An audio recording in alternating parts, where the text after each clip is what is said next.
Hello दोस्तों, welcome to my new video. तो दोस्तों आज की इस वीडियो में बताऊंगा कि अगर आप भी अपने बैंक में बार बार कैश डिपॉजिट करवाते हो तो आप खतरे में फंस सकते हो।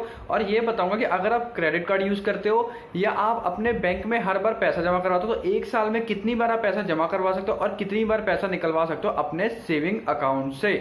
तो बहुत जाना जरूरी है। अगर आपने गलती की तो आपको सीधे इनकम टैक्स का नोटिस आ जाएगा, आप बच नहीं सकते। आपको फिर क्लियर उनको देना पड़ेगा कि मेरे पास ये पैसा कहाँ से आया। अगर नहीं दोगे तो आपको 60% टैक्स उस अमाउंट पे पड़ जाएगा। तो वीडियो को ध्यान से सुनना।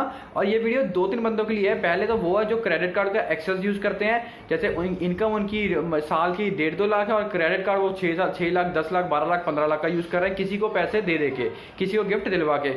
और दूसरा ये जो लोग बिजनेस करते हैं अपने सेविंग अकाउंट पे, उनके लिए भी दिक्कत है। जैसे मान लो मनी ट्रांसफर कर रहे हो, आप एक जगह से पैसा दूसरी जगह पे भेजते हो और जो पैसा आपको कस्टमर देता है आप उसी पैसे को अपने सेविंग अकाउंट में जमा करवाते हो उसके लिए, ठीक है। तो सेविंग अकाउंट में एक साल में पैसा जमा करवाने की कितनी लिमिट है, ये वीडियो उसके लिए, और ध्यान से सुन लेना, अदरवाइज आप इनकम टैक्स के ट्रैप में फंस जाओगे दोस्तों। चलिए वीडियो स्टार्ट करते हैं।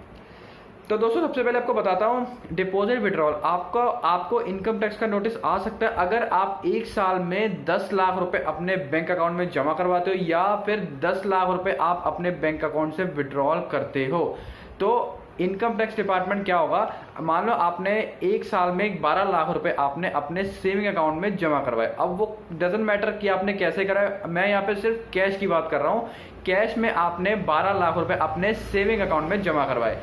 अब इनकम टैक्स वाले क्या करेंगे, बैंक क्या करेंगे, बैंक हर साल के फाइनेंशियल ईयर को, मतलब एक साल के एंड होने के बाद जब बैंक का फाइनेंशियल ईयर खत्म होता है तो वो सारी रिपोर्ट जिन्होंने भी 10 लाख से ऊपर जमा करवाया था वो देता है इनकम टैक्स डिपार्टमेंट को।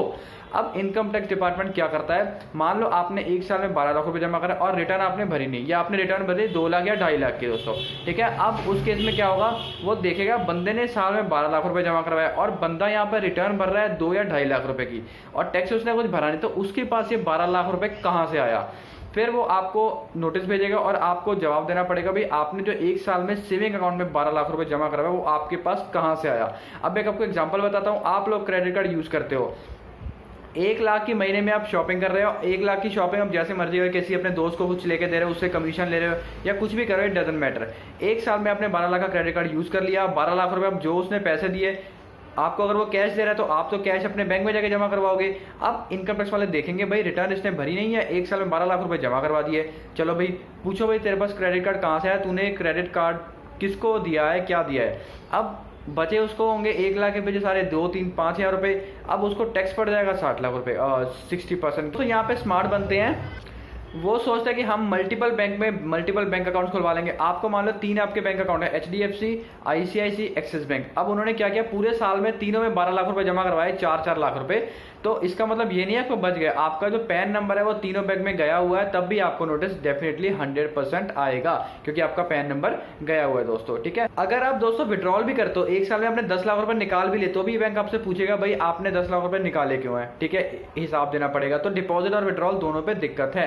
अब फॉर एग्जाम्पल मान लो मैंने आपको 10 लाख रुपए का लोन दिया, मैंने आपको कैश दिया, आपने वो कैश जाके अपने बैंक में जमा करवा दिया, ठीक है। तो इनकम टैक्स वाला पूछेगा भाई, जब आप इनकम टैक्स को डाउट होगा भाई इस बंदे ने तो 10 लाख रुपए जमा करवाए एक साल के अंदर, तो वो आपसे पूछेगा भाई आपको कितने दिए।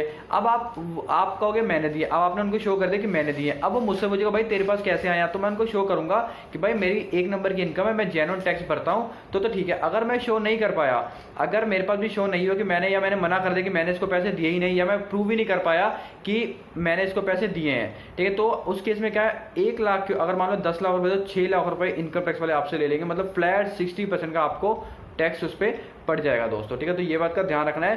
क्रेडिट कार्ड यूज करो ठीक है, 2-3 लाख तक ठीक है, पर अगर आप सोच रहे हो किसी को चीजें दिलवा के मैं बेनिफिट कमा लूंगा, कमीशन ले लूंगा, तो बेटो ध्यान रखो वो पैसा आपको कैश मिलेगा और आपके सीधे वो बैंक में जाएगा। यहाँ पे मैं 100% कैश की बात कर रहा हूँ क्योंकि बैंक कैश को लेके बहुत स्ट्रिक्ट है, ठीक है। इनकम टैक्स डिपार्टमेंट डिजिटल हो गया, बहुत स्ट्रिक्ट है, पैन नंबर में आपकी हर एंट्री चढ़ रही है, तो कैश में वो कोई भी दिक्कत को वो टॉलरेट नहीं करेगा।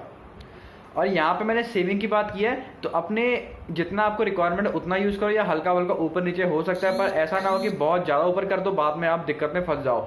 अगर आप नहीं प्रूव कर पाए ना कि आपके पास ये पैसा कहाँ से है, तो आपको मान लो 10 लाख रुपए आपने ऐसे जमा करवा दिए और आप प्रूव नहीं कर पा रहे, तो 60% के अकॉर्डिंग वो आपसे 6 लाख रुपए ले लेंगे और 4 लाख आपके आपको मिलेगा। तो ठीक है, ध्यान रखो। यहाँ पे मैंने अभी सेविंग की बताई है, मैं कोशिश करता हूँ आपको करंट अकाउंट में बताऊँ करंट अकाउंट में एक साल में कितना जमा करवा सकते हो। वीडियो अच्छी लगी हो लाइक कर देना, बहुत अच्छी लगी हो शेयर करना, कोई डाउट हो तो कमेंट करना। Thank you for watching my video दोस्तों।